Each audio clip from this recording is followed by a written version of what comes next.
micnaha xastoob aniga dhibkoo ii geystay caawa rabaa inaan ka hadlo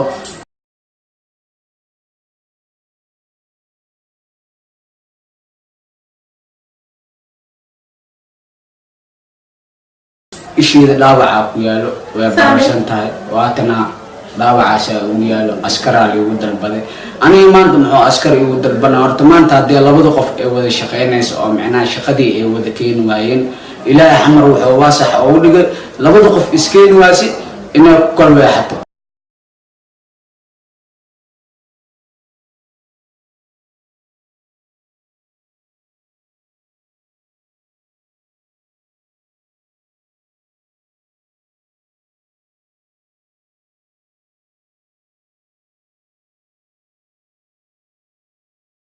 maxaa ka jira waxa aad aragtaan ama waxa aad soo daawateen ma kula tahay mid dhici karta ama mid dhacday?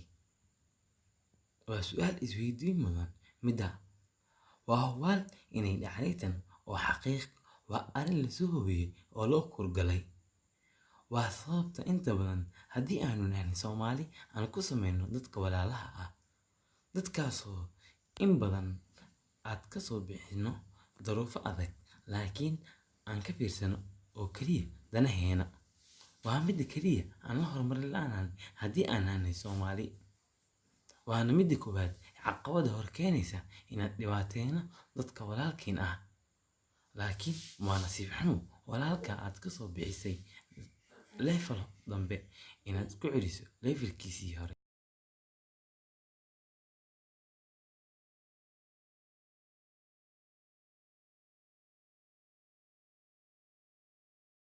ilaali xuquuqda walaalka sida aad la jeceshahay u samee naftaada.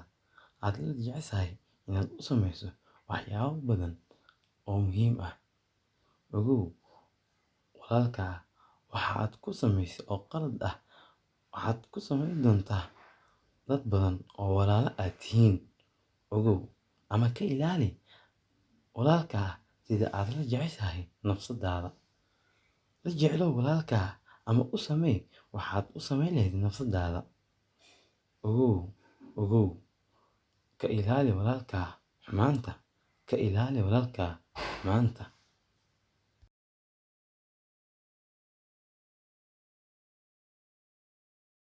ishiida dhaawaca ku yaalo way baarsan tahay waatana dhaawacaas uu yaalo askaraal ugu dalbaday